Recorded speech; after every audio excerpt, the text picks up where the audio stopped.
My dear Mumbai boys రెడీగా ఉండండి. నీ ఎవ ఆర్సీబీతో మ్యాచ్ ఒట్టిగానే 2 పాయింట్ ఇచ్చేస్తారు. ఏం మాట్లాడుతున్నావు హార్దిక్ బ్రో? మేము వరుసగా 3 మ్యాచ్లు ఓడేపాటికి మీకు పాయింట్లు ఇస్తామా? అది చూద్దాం ఎవరికి ఎవరు పాయింట్లు ఇస్తారో. నీ ఎవ లాస్ట్ 3 మ్యాచెస్ ఓడిపోయామని ఫుల్ కసి మీద ఉన్నాము. ఒట్టిగానే పిసికేస్తాం మిమ్మల్ని. అరే ఉండు విరాట్ బ్రో, మీకైతే అంత సీన్ లేదు. లాస్ట్ మ్యాచ్లో మా పర్ఫార్మెన్స్ చూసారు కదా ఎలా ఆడామో.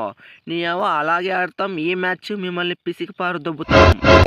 అరే ఏంది సూర్యాబాయ్, నీ శుక్లా షాట్లు ఇంకా స్టార్ట్ చేయలేదా ఏంటి? నీ ఏవో లాస్ట్ మ్యాచ్లో డక్అవుట్ అయినావు. ఈ మ్యాచ్లోనైనా నీ శుక్లా షాట్లు కొట్టాలి, ఫ్యాన్స్ని అలరించాలి. అరే ఉండు రోహిత్ భాయ్, నేను రావంగానే మీరు మ్యాచ్ గెలిచాము, లేకపోయింటే మ్యాచ్ ఓడిపోయే వాళ్ళము. ఇంజూర్ నుంచి ఫస్ట్ మ్యాచ్ కదా, అందుకే కొట్టలేకపోయా. ఈ మ్యాచ్ చూసుకో, అన్ని శుక్లా షాట్లే. What a performance Shepherd boy. Last match గెలవనీకి కారణం నువ్వే, లేకపోయింటే మ్యాచ్ దొబ్బేది.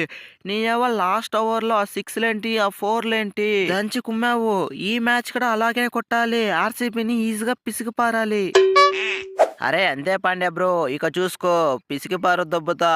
నీ అవ్వ లక్నో వాళ్ళు నన్ను గుర్తించలేదు, లేకపోయింటే వాళ్ళు కూడా మంచి పర్ఫార్మెన్స్ ఇచ్చేవాడిని. ఏదైతే ఏమి, నీ అవ్వ నా పర్ఫార్మెన్స్ ఏంటో చూపిస్తా. ఏందయ్యా మ్యాక్సీ, ఈసారైనా ఆ గుడ్డు పెట్టేది మానవయ్యా. ప్రతి మ్యాచ్లోనూ అన్ని గుడ్లు పెడితే మేమేం చేసుకున్నాం చెప్పు.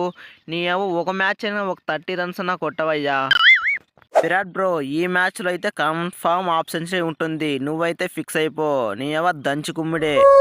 తమ్ముడు గ్రీన్, ప్రతి మ్యాచ్లోనూ రన్స్ కొట్టువు, నీ ఎవ వికెట్లు తీవు. ఏంది భయ్యా నువ్వు? ఒక మ్యాచ్ అయినా మంచిగా పర్ఫార్మెన్స్ చేసావా చెప్పు? ప్రతి మ్యాచ్ అలాగనే ఆడుతున్నావు. ఈ మ్యాచ్ అయినా మంచిగా ఆడి మంచిగా గెలిపించడానికి ప్రయత్నించు. అరే ఉండు విరాట్ బ్రో, ఆ ముంబై మీద నాకు చాలా కసి ఉంది. నీ ఎవ నన్నే వదిలేస్తారా వాళ్ళు. ఇక చూసుకో, వాళ్ళకి దంచు కుమ్ముడే. ఫ్రెండ్స్, ఈ వీడియో మీకు నచ్చట్లయితే తప్పకుండా వీడియోకి లైక్ చేసి మన ఛానల్ సబ్స్క్రైబ్ చేసుకోండి. అలాగే ఈ మ్యాచ్ ఎవరు గెలుస్తారో కామెంట్ చేయడం మాత్రం మర్చిపోకండి.